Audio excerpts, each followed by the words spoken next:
मित्रों, आप सभी को नमस्कार। मैं आज तो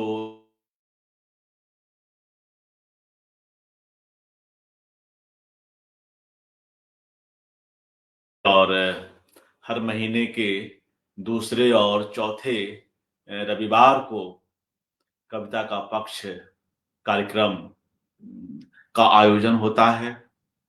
मैं सुबह से ही इस कड़ी के लिए तैयारी करता रहा। अभी कुछ देर पहले जब फेसबुक पर जाता हूँ, देखता हूँ तो एक बेहद बुरी खबर मिलती है। वरिष्ठ साहित्यकार उषा किरण खान जी के देहावसान की। यह एक बड़ी क्षति है, एक ऐसी जानकारी जिस पर भरोसा नहीं हो रहा। अभी कुछ सप्ताह पूर्व ही उनसे भोपाल में मुलाकात हुई थी, उनसे बातचीत हुई और उनकी कितनी सारी योजनाएं थी बतौर लेखक, उन सब पर चर्चा होती रही। यह ऐसी खबर है कि मित्रों, क्या कहा जाए, हम सभी दुखी हैं और यह संपूर्ण साहित्य जगत की क्षति है। उनकी स्मृति को उन्हें नमन करता हूं और आगे बढ़ते हैं हम लोग। निश्चय ही उनका जो लेखन है, एक विपुल लेखन है, कथा साहित्य में, संस्मरण की दुनिया में और भी आयाम के माध्यम से भी कितनी सक्रिय रही, हम सभी जानते हैं। यद्यपि वे अपने लेखन में, अपने पात्रों में, अपनी कहान में हमारे बीच हमेशा रहेंगी, मगर फिर भी एक जो अ, कहीं न कहीं एक भीतर एक भरोसा रहता था कि कभी भी उनसे बात कर लें, कभी भी किसी कार्यक्रम के लिए उनसे निवेदन कर लें, कभी किसी विषय पर उनसे राय ले लें, तो अब यह कमी खलेगी। उनके परिजनों के इस दुख की घड़ी में हम सभी उनके साथ हैं और मित्रों, क्या बताऊं, मतलब कहीं से भी यह बात भीतर नहीं उतर रही कि वे अचानक इस तरह से चली जाएंगी। कितने अधूरे काम लेखक के होते हैं, कितना कुछ लिखा होता है, जितना छप रहा होता है उससे कई गुना अधिक अनछपा रहता है। उन सभी पर अभी काम करने की जरूरत है। उनको उनके पीछे उनके इन कामों को लाने की जरूरत है। तो उन्हें एक बार पुनः प्रणाम कहता हूं और आगे बढ़ते हैं कविता का पक्ष स्तंभ की इस छठी कड़ी में। आप सभी जान रहे हैं कि लगातार अशोक वाजपेयी जी इन अशोक वाजपेयी जी लगातार इन कड़ियों में कविताओं की जो व्याप्ति है उस पर बात कर रहे हैं। कविताओं के बहाने या कहिए कि उन कविताओं के बहाने जीवन की पड़ताल कर रहे हैं। लगातार कई कई विषयों पर वे जो हैं अपनी बात रखते चले जा रहे हैं और इसमें हिंदी की और दूसरी भाषाओं की कविताएं वे उद्धृत कर रहे हैं, नए कवियों की, पुराने कवियों की, तमाम ढंग से। मित्रों, मानवीय संबंधों को लेकर भी वे जो हैं लगातार अपनी बात रखे जा रहे हैं, क्योंकि हम सभी जानते हैं, यह बात मैंने पहले भी कही है, अशोक जी स्वयं इस पर बल देते हैं कि साहित्य के अलावा जो अनुशासन है, जो विषय हैं, इतिहास, समाजशास्त्र, राजनीति विज्ञान, भूगोल, इन सब में ये जो हमारा हृदय है, हमारी जो हृदयगत अनुभूतियां हैं, इन सब पर बातचीत करने का अवकाश नहीं है, वहां जगह नहीं है, वहां गुंजाइश नहीं है। तो यह काम मानवीय जो ऊष्मा है, जो रागात्मकता है परस्पर, उसको लेकर तो साहित्य ही अ, आगे आता है। पूर्व की कड़ी में उन्होंने पिता पर बात रखी और विभिन्न कविताओं के माध्यम से रखी।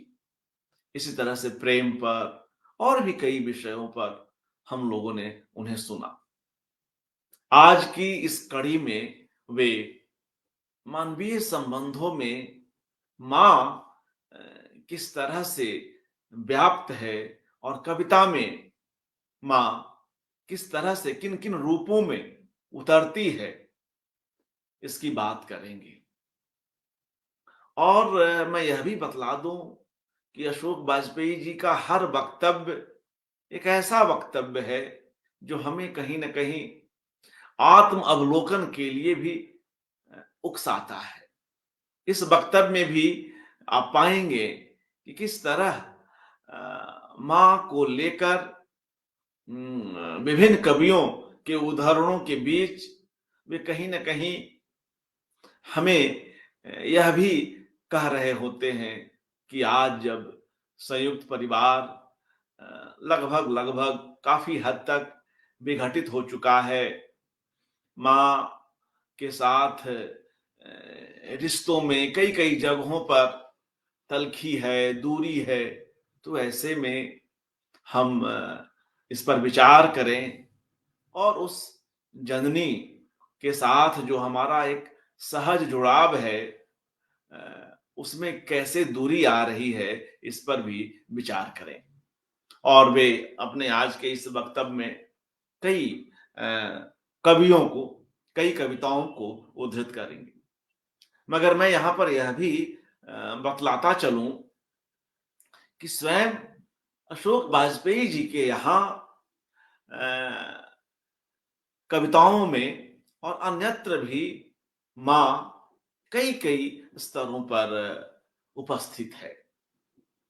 माँ के साथ उनके जुड़ाव की ऐसी कई वानगी दी जा सकती है और उनके यहाँ मित्रों माँ जब भी आती है उस गहरी अनुभूति के साथ आती है जो इस संबंध के मर्म, माँ बेटे का जो संबंध है या माँ और पुत्री का संबंध है, यहाँ माँ और पुत्र का माने तो जो इस संबंध के मर्म, उसके दुख सुख को कई पटलों पर हमसे जोड़ती चलती है।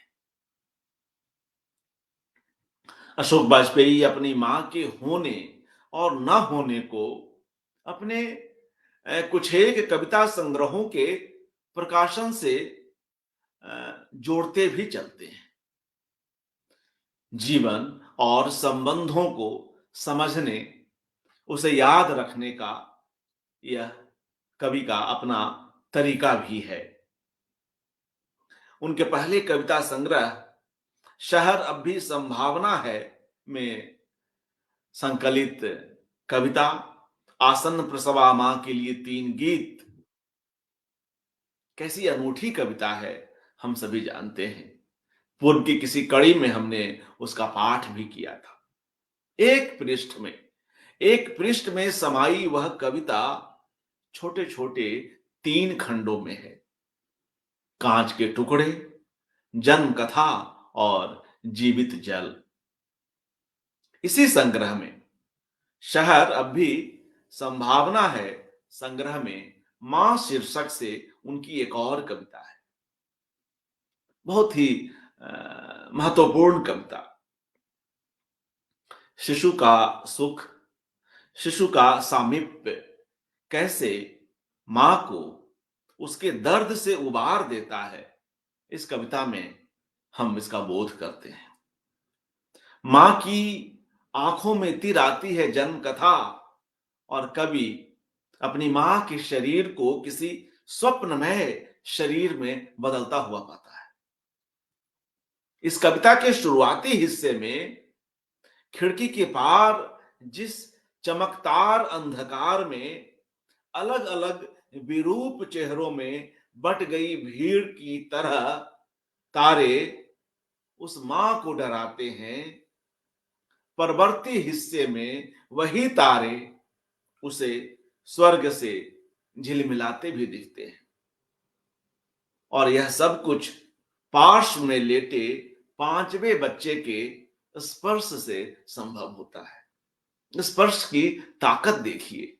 मां का अपने बच्चों के साथ अ, कैसा संबंध है और बच्चे मां के लिए किस तरह संबल बनते हैं, यह देखिए। कथा जगत में हम कई चरित्रों को विकसनशील, परिवर्तन उन्मुख चरित्रों के रूप में आगे बढ़ते हुए पाते हैं। वही परिवर्तन इस काव्य चरित्र में जो मां है, हम देखते हैं। और यह परिवर्तन बाहर से अधिक भीतर है। औरों की तरह मां भी अपमानित होती है। उसे भी कई तरह के दुख सालते हैं। ऐसे में वह अपने बच्चों से कैसे आत्मबल प्राप्त करती है, कविता में। और कविता में ही हम इस सत्य तक पहुंचते हैं। घर में घर के लिए मां की क्रियाशीलता कैसी होती है, इसे देखना हो तो इस कविता की ये अंतिम पंक्तियां सुनिए। भोर होने के बहुत पहले तुम्हारी दैनिक भोर होती है। भोर होने के बहुत पहले तुम्हारी दैनिक भोर होती है। अशोक वाजपेयी जी का दूसरा कविता संग्रह है एक पतंग अनंत में। और उसके प्रकाशन तक उनकी मां दिवंगता हो चुकी हैं। 1966 में अशोक वाजपेयी जी का पहला संग्रह आता है शहर अब भी संभावना है। और 1984 में उनका दूसरा संग्रह एक पतंग अनंत में। और इस संग्रह के आने तक, जैसा कि मैंने पहले भी कहा, उनकी मां गुजर चुकी है। अगर हम उनके दूसरे संग्रह की ओर चलें, एक पतंग अनंत में चलें, तो वहां एक बेहद ध्यान आकर्षित करने वाली कविता हमें मिलती है मातृत्व पर। वह कविता है, आप लोगों में से कईयों ने पढ़ी होगी, पुत्र जन्म। अब देखिए, समय काफी हो गया दो संग्रहों के बीच। और जो कवि है, जो आसन प्रसवा मां के लिए गीत लिख रहा है, मैं उसको सोहर कहता हूं। मैं उसे पुत्र द्वारा मां के लिए गाया जाने वाला सोहर कहता हूं। अब वह पुत्र, अब वह कवि स्वयं पिता बन चुका है। और उसके घर में पुत्र का जन्म होता है। और वह कार्यालयी कार्यों के बीच उन दोनों से, यानी अपनी पत्नी और अपने नवागत पुत्र से मिलने पहुंचता है। प्रसव पीड़ा के बाद बेहोश हुई स्त्री कवि को विजय से भरी हुई और परिपूर्ण लगती है। प्रसव पीड़ा को कवि किसी शारीरिक परिक्रमा के रूप में देखता है। किसी शिशु के जन्म की प्रतीक्षा पूरा घर करता है। और उस प्रतीक्षा के एक लंबे झिलमिल सिलसिले के बाद सद्य प्रसूता को कभी किसी झरने की तरह द्रवित होता पाता है। तो मातृत्व में, मातृत्व पर ऐसी कविता भी है। और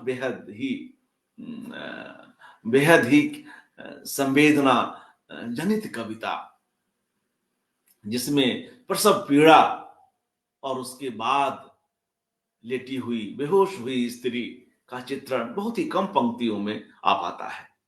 और कितनी सघनता से आता है। एक पतंग अनंत में ही उनकी एक और कविता है अमर मेरी काया। मृत्यु के बाद मां जहां कहीं है, कभी उसकी शारीरिक चेष्टाओं का खाका खींच रहा है। और इस खाके में वह उन विजुअल्स को रख रहा है जिनके साथ या जिनके बीच वह बड़ा हुआ है। अशोक जी लिखते हैं, वहां मृत्यु के चिकने चुपड़े भवन में क्या वह एक नीरव स्त्री गाती होगी काया की अमरता का गान, या वहां भी चुप बैठी होगी, गरम दूध से भरा गिलास लिए। मौत की ट्रेन में दिदिया और स्वर्ग में नरक से लिखी कविताओं से हम सभी अ, अवगत हैं, परिचित हैं। मृत्यु के बाद कवि अपनी मां की अवस्थिति स्वर्ग में पाता है और ठीक उसी समय अपने बच्चों के बगैर किसी स्त्री के लिए कोई स्वर्ग कैसे नरक का रूप ले सकता है, कवि को इसका भी अंदाज है। किसी स्वर्ग के ऐश्वर्य के आतंक को उसकी मां कैसे सहती होगी, पुत्र कवि इसका भी अनुमान लगाता है। और एक बार वह पुनः अपनी मां की अनुपस्थित उपस्थिति के परिसर में लौटता है और पाता है कि वहां भी सहने के लिए, बर्दाश्त करने के लिए मां रामचरित मानस का पाठ करती हो। तो मां को लेकर यह गहरे भाव यूं नहीं आ सकते हैं। मां दुखी है, मां अपमानित होती है, मां किसी के आतंक को सहने के लिए क्या उपक्रम करती है, यह सब वह ज्येष्ठ पुत्र जान रहा है। एक और संग्रह है अशोक वाजपेयी जी का, कहीं नहीं वहीं। उस संग्रह में एक और कविता है, फिर घर नाम से। अपनी मृत्यु का ही पूर्वानुमान करता हुआ कवि इस पूरी कविता को लिखता है और वहां दिवंगता के पास उस घर में जाएंगे तो वह कैसे जानेगी, इसको लेकर यह पूरी कविता रची गई है। यह कविता ही है जहां जन्म और मृत्यु का भेद मिट जाता है। ऐसी कई कविताएं हैं अशोक जी के यहाँ, दूसरे कवियों के यहाँ। कविता में ही यह संभव है कि जहां जन्म और मृत्यु एक दूसरे के बगल में अटखेलियां कर रहे हैं। आविन्यो में जब अशोक जी थे, वहां भी वे एक कविता लिखते हैं, दिवंगत मां के नाम पत्र। और इसी नाम से जो उनका संग्रह है आविन्यो, उसमें यह कविता संकलित भी है। उसमें भी ऐसी कई स्मृतियां आती हैं जो मानुषिक रागात्मकता को कविता में ढालती चलती है। कवि पाता है कि उसकी अधेड़ आयु में जैसे उसकी मां की आयु जुड़ती चली जा रही है।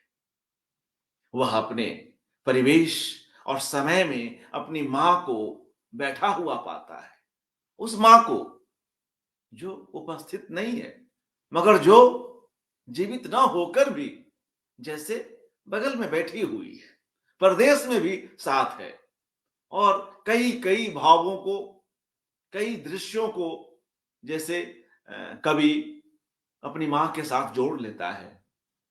उन दृश्यों को कवि अपनी दिदिया, अपनी मां के नाम कर देता है। और यह सब कुछ ठीक वैसे ही हो रहा है जैसे अनंत में लीन अपनी मां और अपने पुरखों के बीच ढीले पैंट को संभालता कभी स्वयं भी आ पहुंचा है।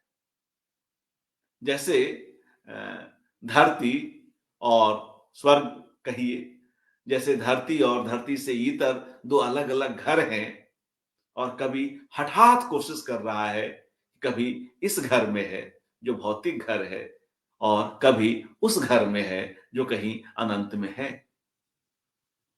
तो यह सब कुछ कविता में ही संभव है। कविता का पक्ष जो श्रृंखला है बार बार इन बातों पर जोर दे रहा है कि कविता किस तरह से भौतिकता के पार चली जाती है, बार बार अपने अनुभवों में, अपनी अभिव्यक्तियों में। यह कविता ही है जिसके ख्यालों में जीवन और मौत जैसे अभेद बनकर हमारे सामने आते हैं। जहां नश्वर काया की अमरता की बात हो सकती है, जहां दिवंगत को पूर्ववत महसूस किया जा सकता है, जहां किसी दिवंगता को पत्र लिखे जा सकते हैं, और जहां हमसे दूर चले गए को उसके अनंत में झांक कर आया भी जा सकता है। तो ऐसे कई भाव जो हैं मां को लेकर स्वयं हमारे स्तंभकार की कविताओं में है। मुझे लगा कि इस अवसर पर ये बातें भी की जानी चाहिए। इसलिए कुछ हमने समय लिया, माफ करेंगे, और मैं अब सीधे अशोक वाजपेयी जी के पास चलता हूं और उनसे इसी विषय पर उनका वक्तव्य सुनते हैं। जी नमस्कार, स्वागत है। नमस्कार। कविता का पक्ष में 6वीं कड़ी में हम आज आधुनिक कविता में मां की उपस्थिति के बारे में कुछ चर्चा करेंगे। आपको याद होगा कि पिछली कड़ी में हमने कविता में पिता की उपस्थिति का कुछ जायजा लिया था। व्यापक रूप से आधुनिक कविता के बारे में यह दावा किया जा सकता है कि उसमें मानवीय संबंधों में से अनेक की जो सक्रिय और सजीव उपस्थिति है वो कविता के इतिहास में अभूतपूर्व है। कविता में मानवीय संबंधों के इतने प्रकारों की ऐसी उत्कटता, सघनता और मार्मिकता और जटिलता के साथ उपस्थिति पहले नहीं रही। मानवीय संबंधों को ऐसी जगह पहले नहीं मिली जितनी आधुनिक कविता में संभव हुई है। अब मां अपने आप में एक भावुक विषय है, पर भावुकता कविता में कभी कभी बिल्कुल उचित और उपयुक्त महसूस होती है। पर यह देखना होता है कि ये भावुकता निरी भावुकता है या इसमें कुछ सघनता, शक्ति, सच्चाई का कोई हिस्सा भी उस वजह से कविता में आ रहा है।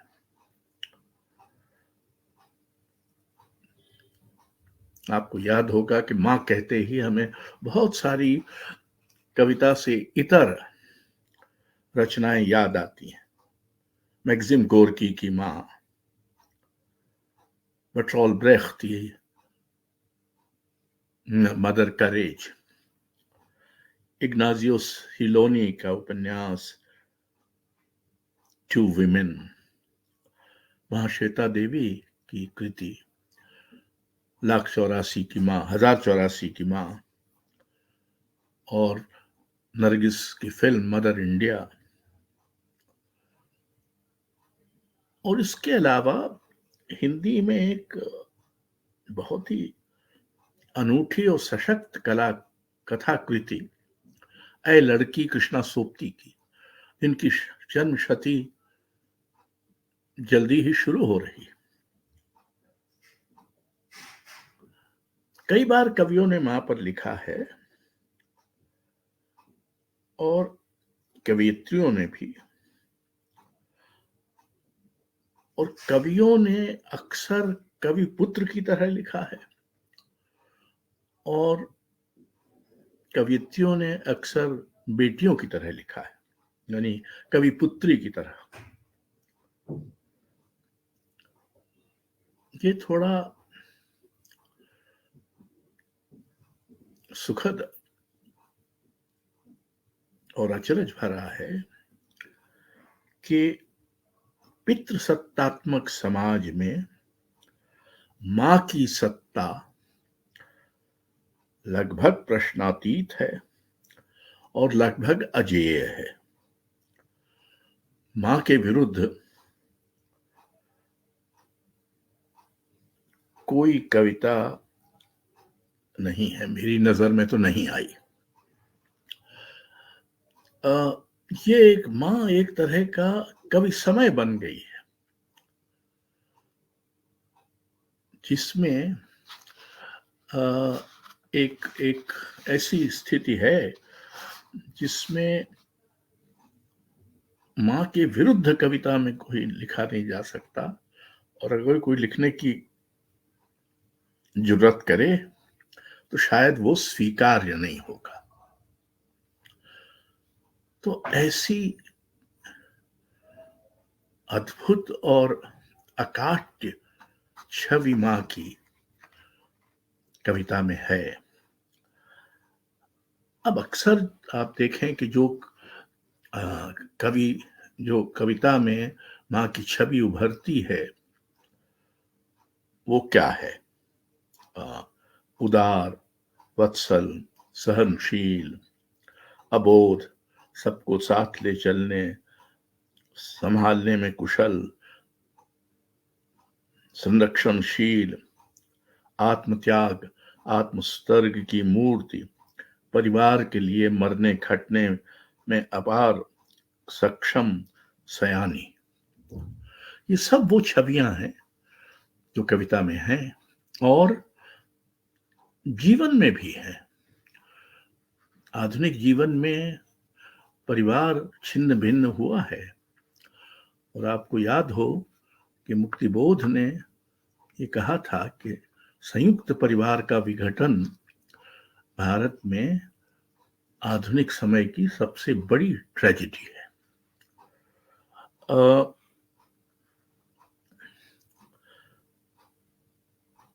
अब अगर इस बात को याद रखें कि हमने अपने राष्ट्र की परिकल्पना भी माता के रूप में की, भारत माता, हमने भारत पिता नहीं कहा।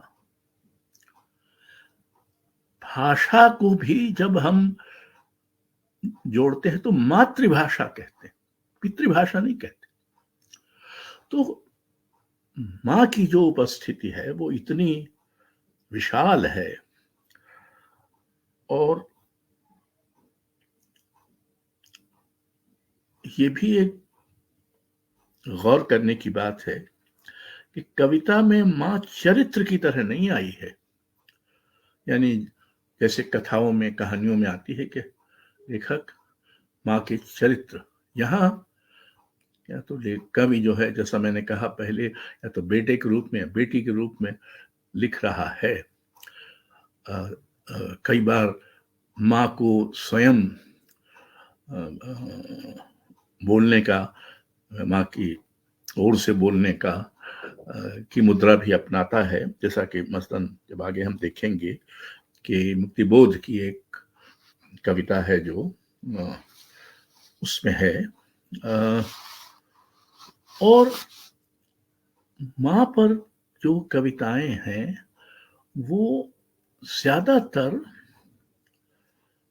संस्मरण या पुण्य संस्मरण है, कई बार शोक गीत भी है। और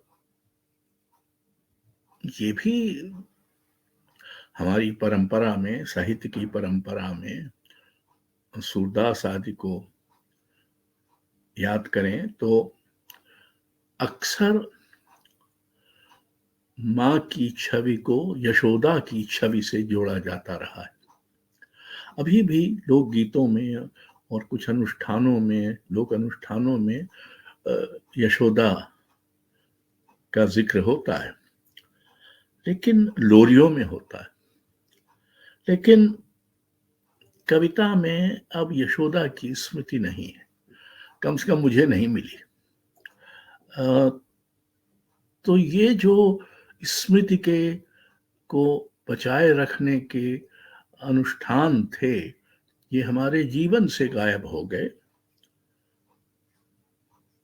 और एक तरह से कविता से भी, यानी कविता में इस समय माता की या माँ की जाति स्मृति नहीं बची है। ऐसा क्यों हुआ है, इस पर सोचा विचारा जा सकता है, पर ये तो मानना ही पड़ेगा कि माँ का इतना इतना विशाल वितान कविता में है। और जैसे पुरुष वैसे स्त्रियां भी दुष्ट और झगड़ालू और वगैरह वगैरह होती हैं, लेकिन ऐसी किसी दुष्ट या झगड़ालू मां की कोई छवि मैंने हिंदी कविता में नहीं देखी। अगर है तो मेरे ध्यान से छूट गई। मैं इस श्रृंखला के लिए जब कविताएं चुनता हूं तो अपने बहुत बड़े कविता पुस्तकों के संग्रह से उठा लेता, और बहुत सारे ऐसे कवियों के बारे में बात करता हूं जिनके बारे में आमतौर पर बात नहीं की जाती। इसका एक कारण तो ये है कि अगर उन्होंने ऐसे किसी विषय पर कोई अच्छी कविता लिखी है तो उसको अलक्षित नहीं जाना चाहिए। दूसरा कारण ये है कि उससे ये भी प्रकट होता है कि सिर्फ बड़े कवियों के यहाँ माँ या पिता नहीं है, औरों के यहाँ भी उनकी मौजूदगी है। अब जैसे शुरू करें सुभद्रा कुमारी चौहान से, और उनकी कविता हम लोगों में से बहुतों को याद होगी। मैं बचपन को बुला रही थी, बोल उठी बिटिया मेरी, नंदनवन सी फूल उठी ये छोटी सी कुटिया मेरी, माओ कहकर बुला रही थी, मिट्टी खाकर आई थी, कुछ मुंह में कुछ लिए हाथ में मुझे खिलाने आई थी। मैंने पूछा ये क्या लाई, बोल उठी वह माँ काओ, हुआ प्रफुल्लित हृदय खुशी से, मैंने कहा तुम ही खाओ। तो ये माँ की, यहाँ जो कवि यानी कवित्री है वो माँ के रूप में भी कविता लिख रहा है। शमशेर बहादुर सिंह जिन्होंने अपने संभवतः दूसरों के बारे में कविताएं लिखने में वो अग्रणी रहे। उन्होंने अज्ञेय, मुक्तिबोध, प्रभाकर माचवे, नागार्जुन, त्रिलोचन, पिकासो और किन किन के बारे में कविताएं नहीं लिखी हैं। माँ के बारे में सीधे उनकी कविता नहीं है, पर उनकी एक छोटी सी बहुत ही अर्थ सघन कविता है, धूप कोठरी के आईने में खड़ी। धूप कोठरी के आईने में खड़ी हंस रही है, पारदर्शी धूप के पर्दे मुस्कुराते मौन आंगन में, मोम सा पीला बहुत कोमल नभ, एक मधुमक्खी हिलाकर फूल को, बहुत नन्हा फूल उड़ गई। आज बचपन का उदास माँ का मुख याद आता है। माँ कब याद आएगी, कैसे याद आएगी, किस प्रसंग में याद आएगी, ये कविता में कभी प्रत्याशित नहीं होता, और अक्सर वो अप्रत्याशित ढंग से ही आता है। मुक्तिबोध की एक कविता है जिसमें वो माँ पर की कविता है, और उसका एक अंश आप सुने, चांद का मुंह टेढ़ा में संकलित है।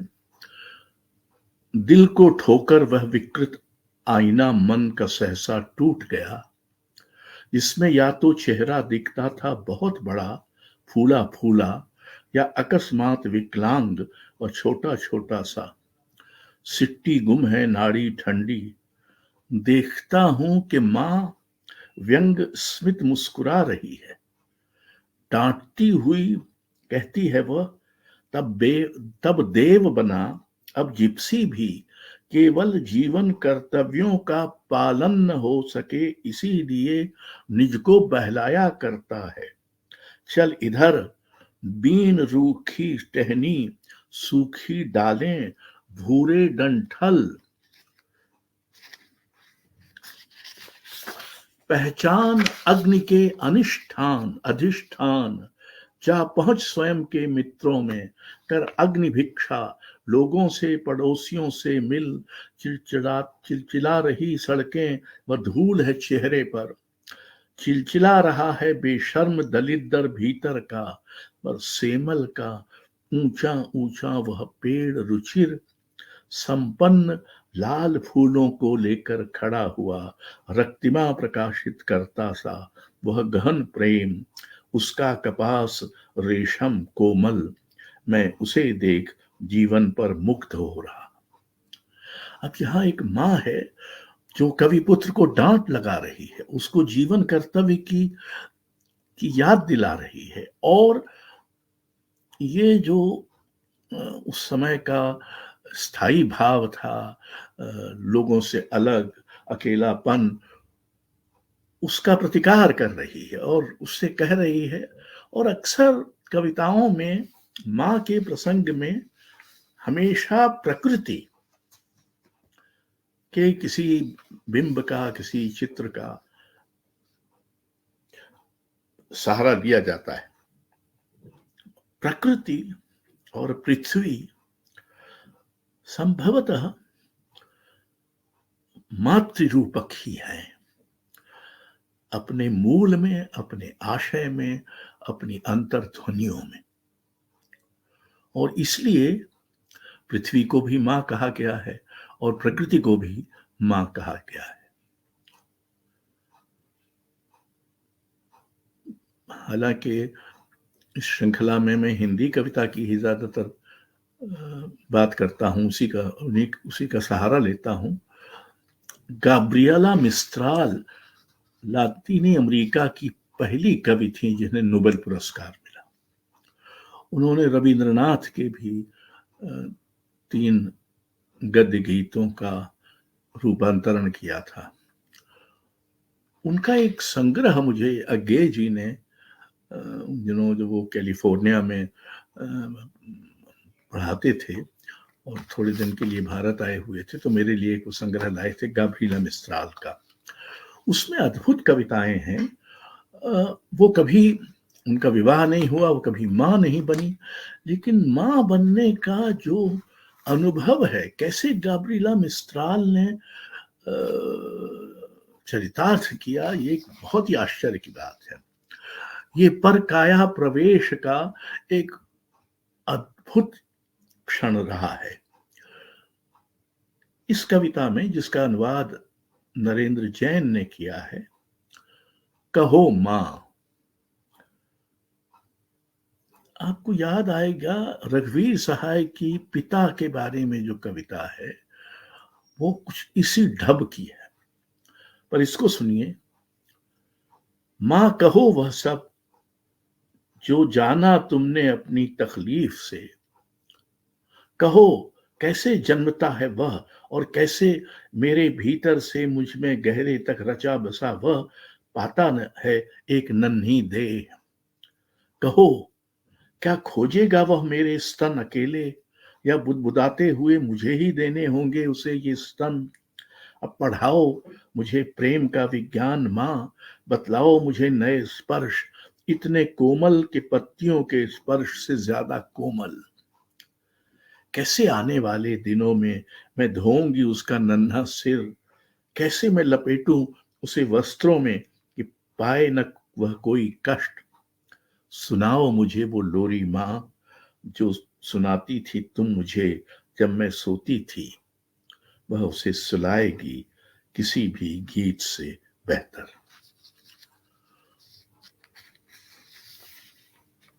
लातीनी अमेरिका की कवियत्री जो कह रही है और हिंदी की कवियत्रियां जो कह रही हैं, या मां की हमारे यहाँ भी जो छवि है, उसमें कितना गहरा तालमेल है।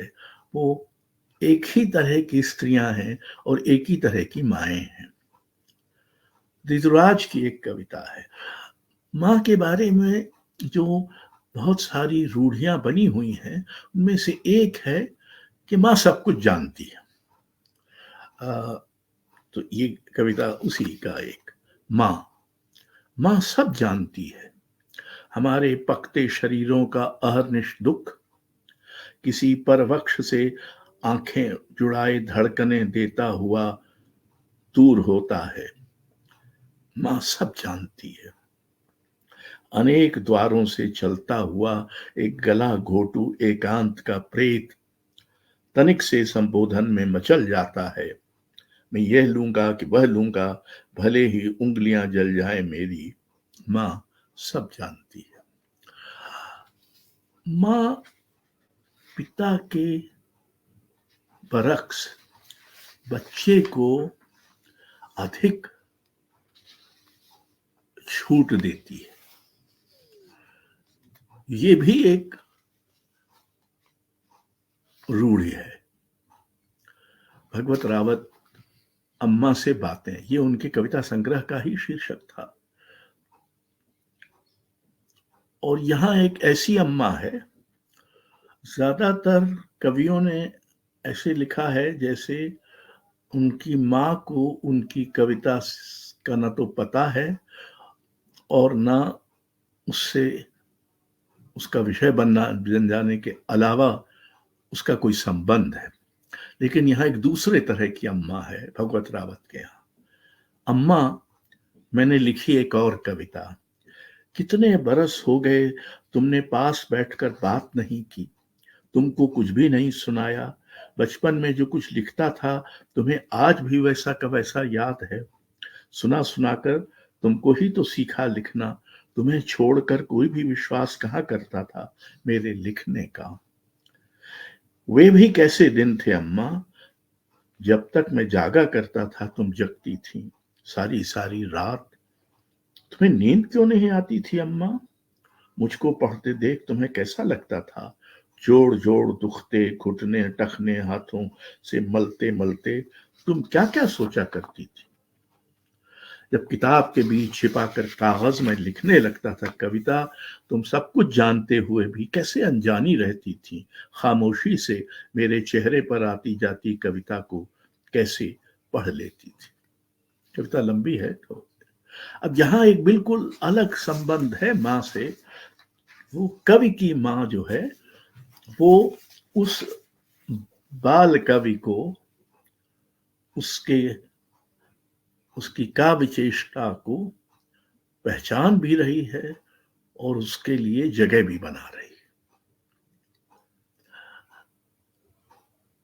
परिवारों में, हमारे परिवारों में जैसी टूटन हुई है, खासकर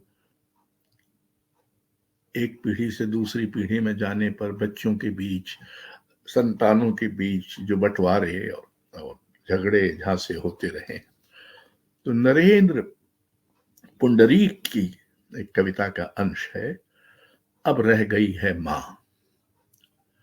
सो एक दिन इकट्ठे हो गए खुद बखुद हंडे परात, काई लगे देशावरी लोटे कसाढ़ियां, जो कभी चले घले नहीं पीतल के बड़े चमचे, टेढ़ी बकोली पीतल और कसकुट की ठाटियां, फूल की थालियां कटोरे पता नहीं कहां खप गए। वहीं गायब हो गई छोटी बड़ी बाल्टियां, पानी की टंकियां तखत बांट में नहीं आए सामने, फर्श गलीचे गांव तकिए मसनदे रहे रुक्त, और नहीं आए बांट में कुल्हाड़ी कुल्हाड़े, गैंती कुदाल बांके वसूले घन कड़ाही कड़ा, जिनसे चलती थी पिता की गांव में लंबरदारी। इस तरह हो गया भाइयों का बंटवारा। हो सकता है कि किसी के पास कुछ जुटा हो, लेकिन ये तो निश्चय है कि सबका कुछ न कुछ टूटा था। रही मां, और मां के जेवर, मां के भारी जेवरों में से पहले ही बहुओं के बन गए थे हल्के जेवर। कुछ से पिता ने अपने गाढ़े समय में सुलटा लिए थे अपने कामकाज। जेवर के मामले में जो बहू होती है, जितनी तेज नजर की उसी अनुपात में उसी के हाथ लग जाते हैं। सो एक ने झटक ली थी पहले ही मां के गले की जंजीर, दूसरे ने धीरे धीरे से सरका ली थी मां की अंगूठियां, तीसरी ने अच्छी लगने के बहाने से एक दिन ले ली थी मां की टॉप्स, जो रही लाज संकोच वाली चुगत, वे मल रही हैं अपने हाथ। माँ के जेवर इस तरह बिना बांटे बट गए, अब रह गई है माँ जो बांटे नहीं बटती है। छुटही गांव सी गाय सी कहीं नहीं अटती है। अब ये एक माँ की ट्रेजेडी जो है हमारे परिवारों में, जहाँ माँ को लूटने खसोटने में भी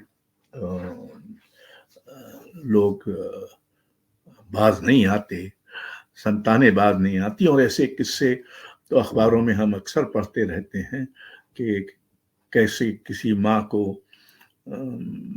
बेटे और बहू या ऐसे लोग बाहर कर देते हैं और कैसे उसको अदालत में गुहार लगाना पड़ती।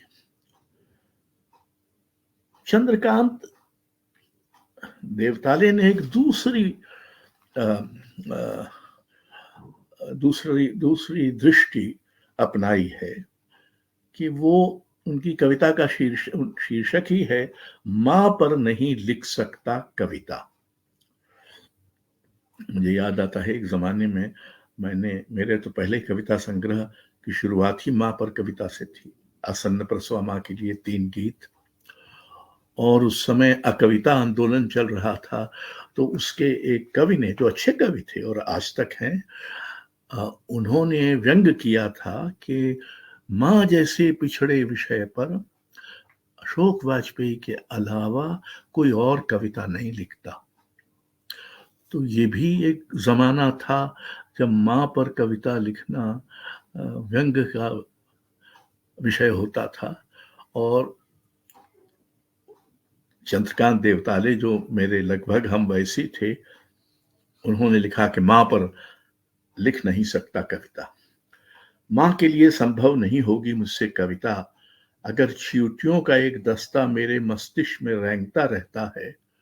मां वहां हर रोज चुटकी 2 चुटकी आटा डाल जाती है। मैं जब भी सोचना शुरू करता हूं, ये किस तरह होता होगा। घट्टी पीसने की आवाज मुझे घेरने लगती है और मैं बैठे बैठे दूसरी दुनिया में ऊँघने लगता हूं। असल में ये तो स्पष्ट ही है कि माओ की जो दुनिया है वो एक तरह से दूसरी दुनिया है, जो हम सब धीरे धीरे गंवाते जाते हैं। और कई बार हमें उसका पछतावा होता है, और कई बार हम बहुत ललक से उस दूसरी दुनिया को एक बार फिर अपनी मां को याद कर पुनरायत्त करते। जब कोई भी मां छिलके उतार कर चने, मूंगफली या मटर के दाने नन्ही हथेलियों पर रख देती है, तब मेरे हाथ अपनी जगह पर थरथराने लगते हैं। मां ने हर चीज के छिलके उतारे मेरे लिए, देह, आत्मा, आग और पानी तक के छिलके उतारे, और मुझे कभी भूखा नहीं सोने दिया। मैंने धरती पर कविता लिखी है, चंद्रमा को गिटार में बदला है, समुद्र को शेर की तरह आकाश के पिंजरे में खड़ा कर दिया है। सूरज पर कभी भी कविता लिख दूंगा, मां पर नहीं लिख सकता कविता। तो अब शिवकुटीलाल वर्मा, उनको कोई याद भी नहीं करता, इलाहाबाद के थे।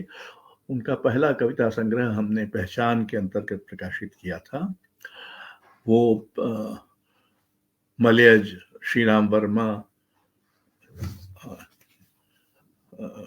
वाला जो समूह था उसी के कवि थे। अब उनकी कविता एक दूसरा पक्ष ले रही। उसका शीर्षक है मां और स्वतंत्रता दिवस। स्वतंत्रता दिवस है आज, फहराया जाएगा राष्ट्र ध्वज हर राजकीय कार्यालय और सार्वजनिक स्थल में। कई दिनों से अस्पताल में भर्ती है मां को ब्रेन ट्यूमर है।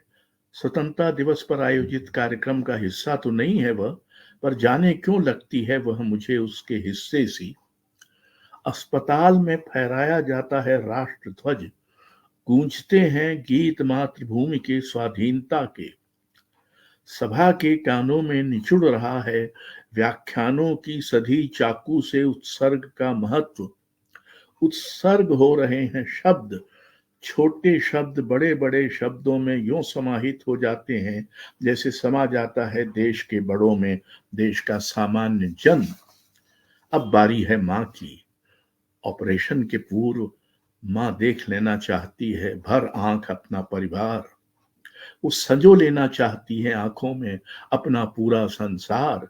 मां की पुतलियां फहराते राष्ट्र ध्वज पर अंकित अशोक चक्र सी सिकुड़ती हैं, और जन्म और मृत्यु के आयामों में मुक्ति की परिभाषा तलाशता हुआ राष्ट्र ध्वज भवन के भीतर ऑपरेशन थिएटर में चेतनाहीन मां के मस्तिष्क की रुग्ण कोणिकाओं में सर्जन का चाकू लहराता है। एक तरफ मां है जो मुक्ति देती है, एक तरफ हम सामूहिक मुक्ति का स्वतंत्रता दिवस मनाते हैं, और इनमें जो एक विडंबनापूर्ण संबंध है वो आपने इस कविता में देखा। राजेश जोशी की कविता है। मां कहती है, हम हर रात पैर धोकर सोते हैं करवट होकर, हाथी पर छाती पर हाथ बांधकर चित हम कभी नहीं सोते। सोने से पहले मां दुनिया के तकिए के नीचे सरोता रख देती है बिला नागा। मां कहती है, डरावने सपने इससे डर जाते हैं। दिन भर फिरकनी चिखटती मां हमारे सपनों के लिए कितनी चिंतित है। मां सिर्फ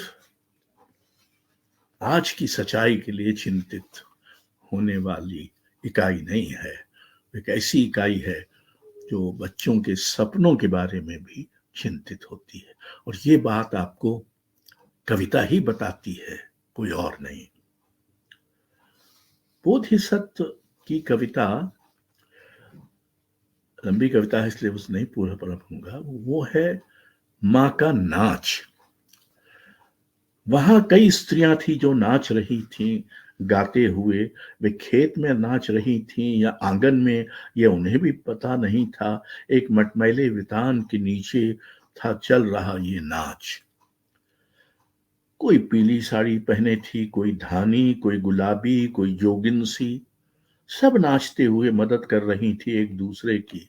थोड़ी देर नाच कर दूसरे के लिए हट जाती थी वे नाचने की जगह से। कुछ देर बाद बारी आई मां के नाचने की। उसने बहुत सधे ढंग से शुरू किया नाचना, गाना शुरू किया बहुत पुराने तरीके से, पुराना गीत। मां के बाद नाचना था जिन्हें, वे भी जो नाच चुकी थी, वे भी अचंभित मन ही मन नाच रही थी मां के साथ। मटमैले वितान के नीचे इस छोर से उस छोर तक नाच रही थी मां। पैरों में विवाइयां थी गहरे तक फटी। अब ये एक मां है जो, और ये जो एक जीवन है जो हम जिससे इतना दूर हो गए, कभी भी दूर हो गया। बोधिसत्व तो मुंबई में रहते हैं, और कहाँ ऐसा गांव जहां मां नाचती थी। बंबई में तो तरह तरह के फूहड़ नाच होते होंगे, उनमें वो मर्म और वो सुख कहाँ जो उसकी नाचती मां में था। तो एक तरह से, जैसे मैंने पहले भी कहा, जो जीवन की छवियां हमसे दूर चली गई हैं, उनको कविता मां के बहाने वापस ले आ रही। उदयन वाजपेयी की कविता है मथानी।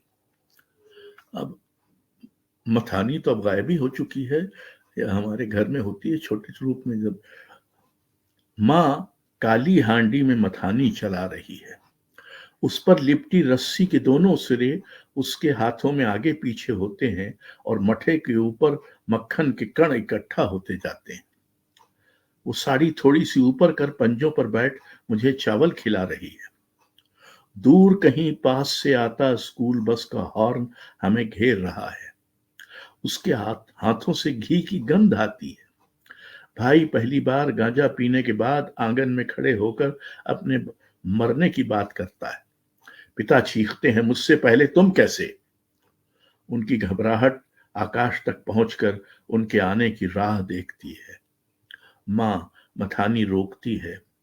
मुझे देख उसके थके चेहरे पर रुक रुक कर मुस्कान फैल जाती है। मक्खन उठाए उसके हाथ में चंद्रमा का गूदा दिखाई देता है। वो बहुत थोड़े से गूदे में शक्कर मिलाकर मेरी ओर बढ़ा देती है। अब ये निहायत घरेलू छवि कैसे एक कॉस्मिक उठान लेती है, और जो मक्खन है नवनीत, शोभित कर नवनीत लिए, वो नवनीत चंद्रमा का गूदा बन जाता है।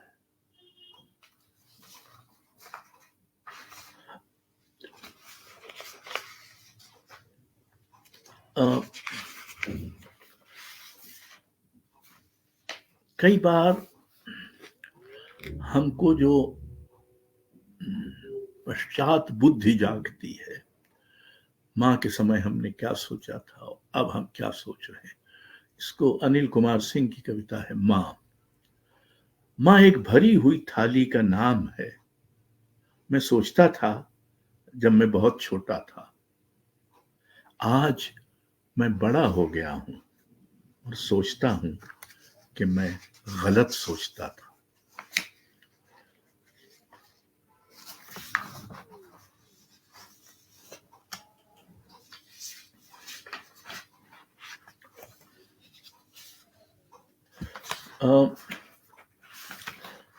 आस्तिक वाजपेयी की एक कविता है, अंजना अम्मा के लिए।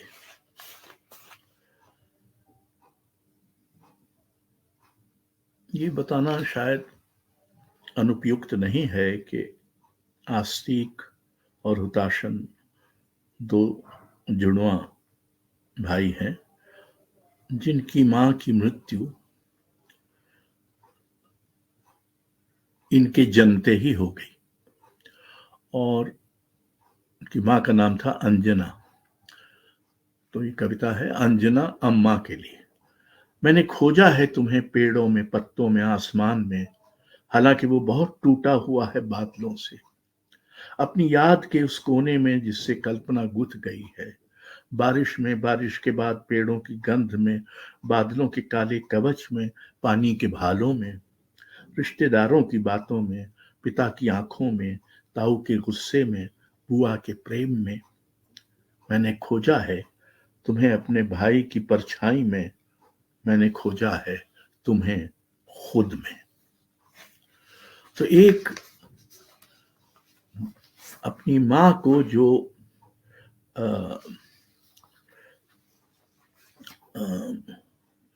जा चुकी है, जिसको इस कवि पुत्र ने कभी देखा ही नहीं। अनुज लुगुन की कविता है, जो मां कभी कभी लोखटो बनाती थी। कभी कभी घर में आता था आटा, कभी कभी घर में होती थी चीनी, कभी कभी घर में होता था तेल, कभी कभी मां घर में बनाती थी लोखटो। बहन खुशी से कंधे उचकाती थी, हम भाई के साथ झगड़ जाते थे।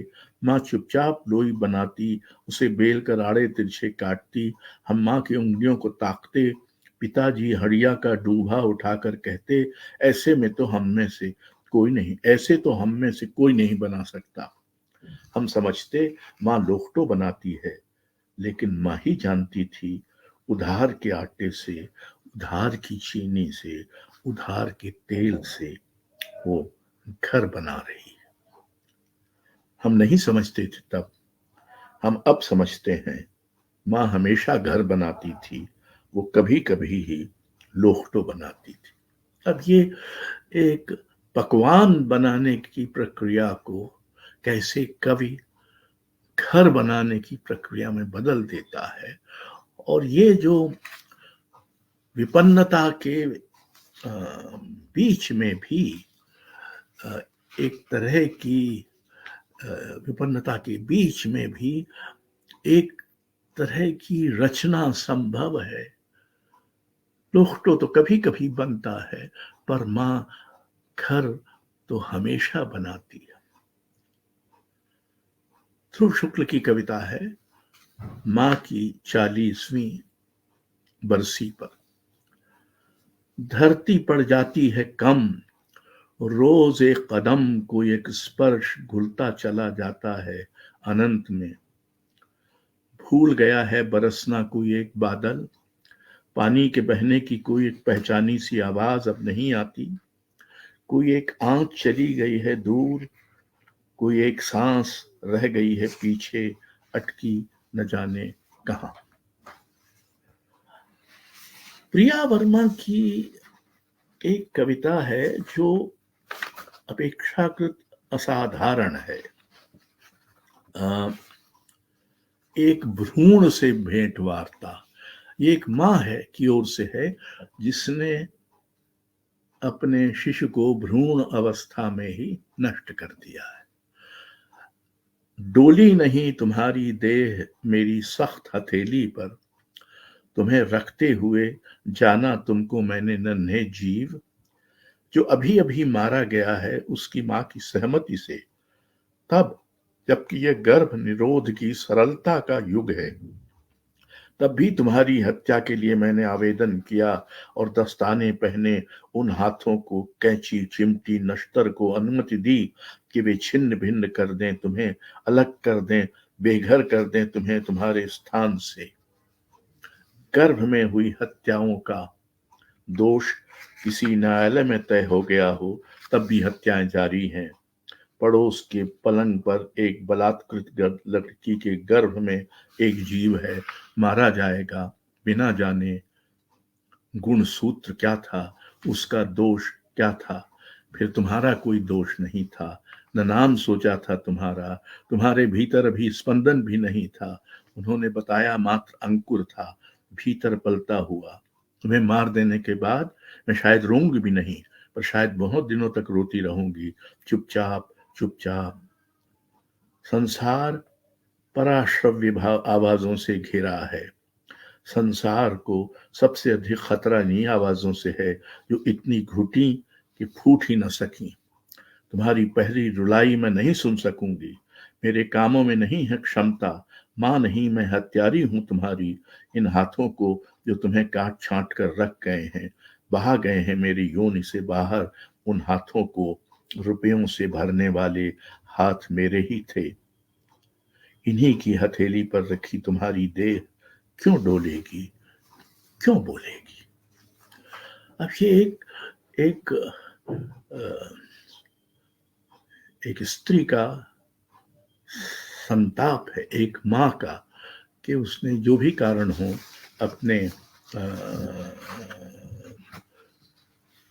अपने शिशु की हत्या की। प्रेमलता वर्मा दशकों से अर्जेंटीना में रहती हैं और वहाँ उन्होंने बहुत सारे अर्जेंटीनी साहित्य का हिंदी में अनुवाद किया है और उन्होंने अपनी बेटी के लिए कविताएं लिखी। ये दोनों कविताएं माँ की, यानी यहाँ कवि माँ के रूप में लिख रहा है, ये कवियत्री माता है। और तू मेरी बेटी काले सूरज की तरह चलाती है फौलादी रोशनी का कुल्हाड़ा।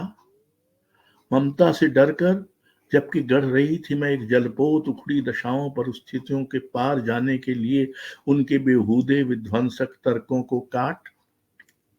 उस वक्त तू गैर जरूरी समाज की खातिर क्लियोपेट्रा बन रही थी। हेरशेसु के इशारे पर तू रंगीन बुलबुले बनकर उठती रही, वनस्थली के तर्ज पर उनके आगे जो ले न जा सके तुझे बुलबुलेपन से आगे, और तू बार बार फकीर बन उनकी फिर भी दुआ करती, लौटती रही वापस दोबारा बुलबुला बनने की तृष्णा खोए बगैर, क्योंकि तेरे रास्ते में रख दिए गए झाड़ झंखाड़ भारी गुफा फूल भुलैया में डाल बढ़ा दिए गए तेरी तरफ लावे के दहकते टुकड़े, और तू दोहराती गई मेरी अभाग्य कथा चंद मोहलतों पर। ये जो कुल मिलाकर एक वितान सा बनता है माँ का।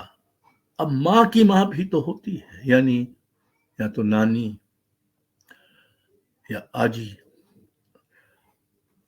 तो मैं समाप्त करूंगा संगीता गुंदेचा की नानी को लेकर कविताएं हैं। आनंद ऐसा कहकर सीढ़ियों पर प्रतीक्षा कर रहे गांव के ब्राह्मण की ओर सुबह सुबह अंजलि भर जुआर ले जी दौड़ते हुए आंगन पार करती है।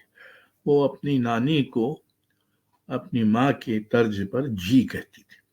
भोजन से पहले गाय या कुत्ते को रोटी देने वह गली तक जाती है। अपने भोजन से एक कवा बचाकर उसे छोटे छोटे टुकड़ों में बांटकर वो चींटियों के बिल पर रख जाती है। पक्षियों को चावल डालने दोपहर में मुंडेर तक जाती है। संध्या समय घर लौट रही अपनी प्रिय गायों को वह रोटियां खिलाती है। दिन भर में जी की ये 5 बलियां थी। कम से कम 13 दिन तक इन्हें कोई और देता रहेगा। इतना सारा जीवन माँ के बहाने कविता में आता है। वो अनुष्ठान जो हमारी माएं करती थी, पशु पक्षियों के लिए, अपने पड़ोस के लिए, देवताओं के लिए, पूर्वजों के लिए कुछ न कुछ करती थी। अक्सर पुरुष या पिता इन अनुष्ठानों में शामिल नहीं होते थे। ये माँ की जिम्मेदारी होती थी। एक तरह से कविता में भी स्मृति को बचाए रखने और उसका दबाव हम पर बनाए रखने का काम माँ ही कर रही है। और उसी के दबाव में हम उस जीवन को कम से कम कविता में बचा पाते हैं जो हम अपने भौतिक जीवन में नहीं बचा पाए। कविता का एक पक्ष ये भी है। जी जी, शुक्रिया अशोक जी। निश्चय ही कविता का एक पक्ष यह भी है, और ऐसे कई और पक्ष हम पाते हैं कि जो हमारे भौतिक जीवन में घटते चले जा रहे हैं, वे किसी न किसी रूप में कविता में बचे हुए हैं। आज की इस कड़ी में, इस छठी कड़ी में मित्रों, हम लोगों ने माँ पर केंद्रित ऐसी कई कविताओं पर यह सघन चर्चा सुनी। यद्यपि बहुत सारे कवि, बहुत सारी कविताएं बच गई हैं, संभव नहीं है। मैं बार बार कहता हूं कि यहां तो बस हमें इन विषयों की ओर उकसाने का काम, इन विषयों की ओर ले चलने का काम अशोक वाजपेयी जी कर रहे हैं। और तमाम कवियों की चर्चाएं हुई। सुभद्रा कुमारी चौहान, मुक्ति बोध, शमशेर बहादुर सिंह, चंद्रकांत देवताले, शिवकुटी लाल वर्मा, ऋतुराज, नरेंद्र पुंडरीक, राजेश जोशी, बोधिसत्व, उदयन वाजपेयी, अनिल कुमार सिंह, आस्तिक वाजपेयी, अनुज लगोन, ध्रुव शुक्ल, प्रिया वर्मा, प्रेमलता वर्मा, संगीता गुंदेचा आदि आदि। और मां को लेकर जिस तरह की रूढ़ियां हैं, उन रूढ़ियों पर कैसी कविताएं लिखी गई, यह भी चर्चा हुई। प्रकृति और पृथ्वी की एक मेवता किस तरह से हिंदी कविता में आती है, इसकी बात हुई। लोक में लोक नृत्य की जब हम बात करते हैं, अपने समाज की जब बात करते हैं, तो फटी बिवाइयों वाले पैरों से नाचती हुई मां भी आ जाती हैं।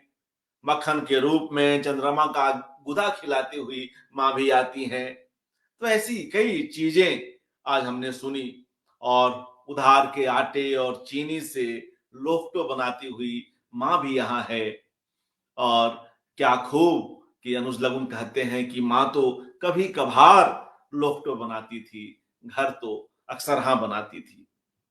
तो एक बेहद ही महत्वपूर्ण कड़ी मैं मानता हूं अशोक वाजपेयी जी की ओर से। और इन कड़ियों के लिए वे जितनी मेहनत कर रहे हैं, जितने संदर्भ ला रहे हैं, मुझे लगता है कि आगे जो लोग इनको सुनेंगे या अभी जो लोग सुन रहे हैं, वे इस बात से सहमत होंगे कि इस श्रम साध्यता में ऐसी कई नई चीजें भी निकल कर आ रही हैं। विभिन्न विषयों पर जो है केंद्रित कविताओं को हम एक जगह पा रहे हैं और इसके बहाने से उन कवियों के पास चल सकते हैं।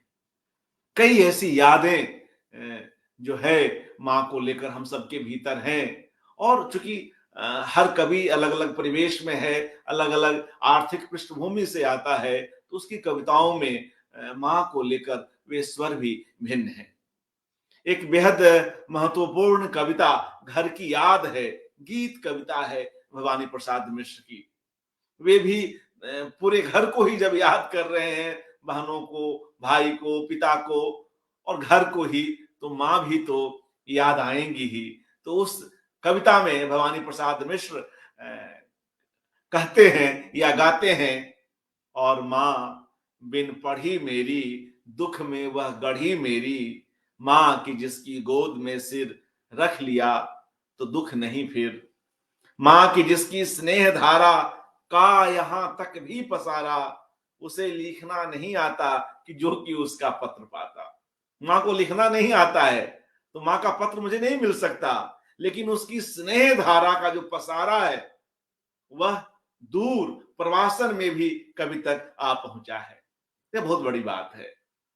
यह माँ के ममत्व की ताकत है, माँ की जिसकी स्नेह धारा का यहां तक भी पसारा। कुछ और चित्रों पर भी हम बात करें माँ को लेकर, एक बेहद अलग ढंग की कविता हम पाते हैं पवन करण की, प्यार में डूबी हुई माँ। वहां एक लड़की अपनी माँ की कथा कह रही है। माँ जो है अपने पुरुष प्रेमी के साथ प्रेम में है और वह लड़की यह पूरी कहानी कविता में कह रही है। उस लड़की के पिता गुजर चुके हैं, माँ विधवा हो चुकी है और काफी समय तक वे सभी प्रसंग भी आते हैं कि जब उसको कुछ मीठा खाने के लिए दिया जाए तो वह कड़वा कहकर थूक देती थी, उसे कोई भी रंग सफेद ही दिखता था। मगर एक अंतराल के बाद, एक समय के बाद उसके जीवन में कुछ परिवर्तन होता है और प्यार में डूबी हुई माँ को वह लड़की जब देखती है तो उसे लगता है कि उसकी लड़की, उसका वह उसकी माँ में उतर चुका है। और फिर बड़ी मनोवैज्ञानिक ढंग से कविता आगे बढ़ती है। माँ को लगता है कि उसकी बेटी यह सब नहीं जान रही है और बड़े ही सुंदर ढंग से यह कविता पवन करण निष्पादित करते हैं।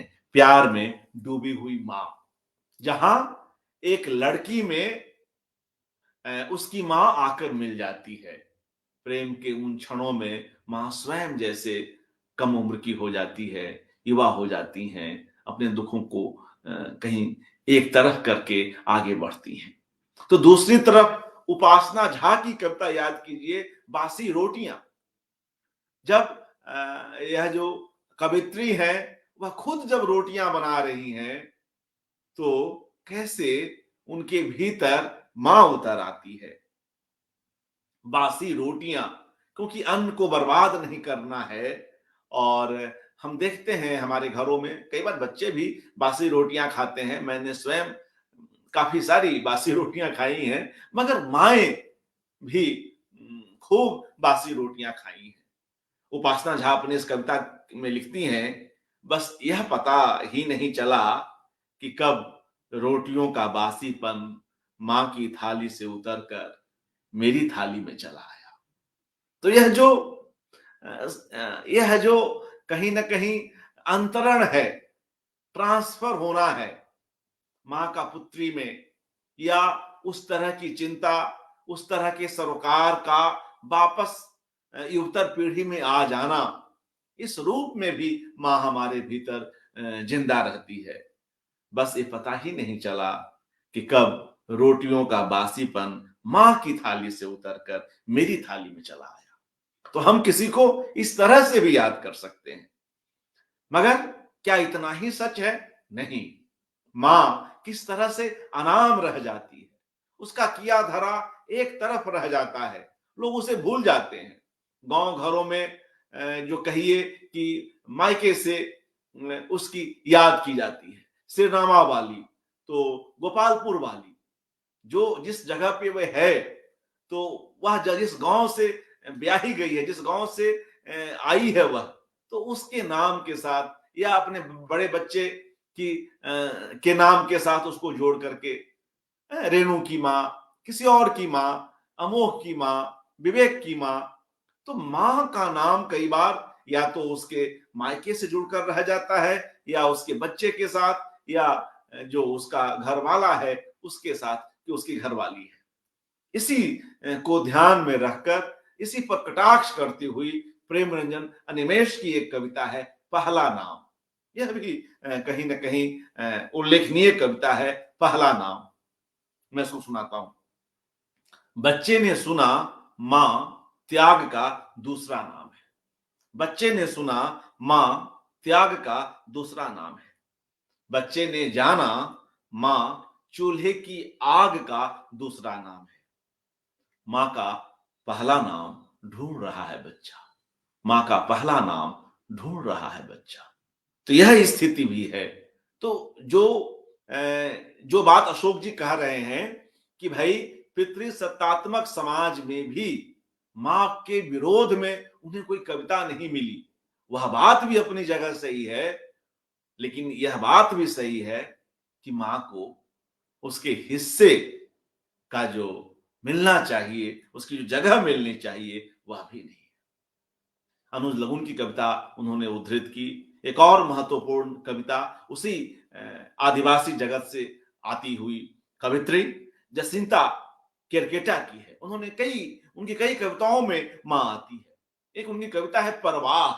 तो इस कविता में, परवाह शीर्षक कविता में, किस तरह पर्यावरण की चिंता की गई है और मां के साथ आदिवासी समाज के भीतर जो पर्यावरण की सजगता है वह कविता में आती है।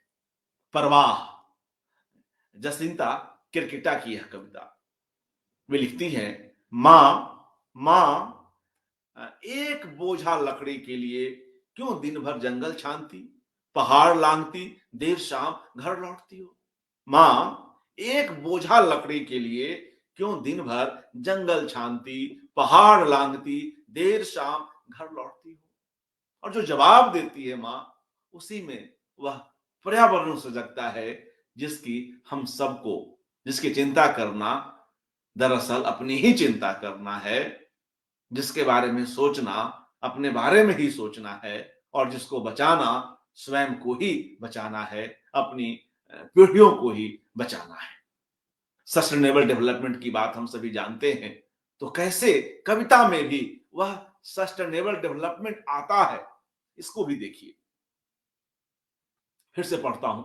मां एक बोझा लकड़ी के लिए क्यों दिन भर जंगल छानती, पहाड़ लांघती, देर शाम घर लौटती हो। मां कहती है, जंगल छानती, पहाड़ लांघती, दिन भर भटकती हूं, सिर्फ सूखी लकड़ियों के लिए, कहीं काट न दूं कोई जिंदा पेड़। जंगल छानती, पहाड़ लांघती, दिन भर भटकती हूं, सिर्फ सूखी लकड़ियों के लिए, कहीं काट न दूं कोई जिंदा पेड़। तो यह जो अपने परिवेश की चिंता है, कोई जिंदा पेड़ न कटे मगर घर का चूल्हा भी जले, वह कैसे जले। तो सूखी लकड़ियां जो अपने आप गिरती हैं या सूखी लकड़ियों को हम अलग करके जला सकते हैं, उसका हम जलावन के रूप में इस्तेमाल कर सकते हैं। तो परवाह शीर्षक कविता भी है। और जब इस एक पेड़ को बचाने की भी चिंता करने के लिए कोई स्त्री दिन भर जंगल में भटक सकती है, तो हमारे समय के एक और महत्वपूर्ण कवि नरेश सक्सेना जी भी कहते हैं कि कैसे एक पेड़ को जिंदा रखा जाए। और वह जो उनकी एक कविता है कि वे जो है लकड़ी की चिता पर न जलाया जाए बल्कि सीधे जो बिजली का जो यह व्यवस्था होती है उसमें व्यक्ति जले। कई घाटों पर, कई शमशान के घाटों पर नरेश सक्सेना की यह कविता उद्धृत की गई है। तो पर्यावरण की चिंता हो या माँ की उदासी का हमारे भीतर उतर आना हो, यह सब भी अपनी जगह दुरुस्त हैं। और जो बात मैंने शुरू में कही थी कि हम ऐसी कड़ियों से यह भी विचार करें कि हम अपनी माँओं से इस बीच कितने दूर चले गए हैं। प्रवासन, माइग्रेशन आज का एक बड़ा सच है, मगर तकनीक भी वैसा ही बड़ा सच है। किसी की कविता है, मुझे ध्यान नहीं आ रही है, कि वह सोचता है किसी से गलती से माँ का मोबाइल कवि के पास आ जाता है दिन भर के लिए, और उसे लगता है कि माँ को तो कोई फ़ोन नहीं करता। जब वह पाता है कि आज उसके पास कोई फ़ोन नहीं आ रहा है, तब उसे समझ में यह बात आती है कि अरे वह तो माँ का फ़ोन लेकर आ गया है, और तब वह उस वेदना से भर जाता है कि ओह! माँ को तो दिन भर कोई फ़ोन नहीं आता। तो कम से कम हम लोग इस गिल्ट से बचें, दूर भी हों, जहाँ कहीं हों, माँ हैं तो उन्हें फ़ोन करें, वीडियो कॉल करें, बातचीत करें, खोज खबर लें। और जो बात श्रीकांत वर्मा ने कही और अशोक जी ने आज कोट की, संयुक्त परिवार के विघटन की, कि वह एक कैसा एक दुखद सच है हमारे समय का, तो कम से कम वह अपनी जगह, मगर हम जितना संभव हो सके माँ से, पिता से, भाई से, बहन से, इनसे जुड़ते हुए जितना संभव हो सके रह सके।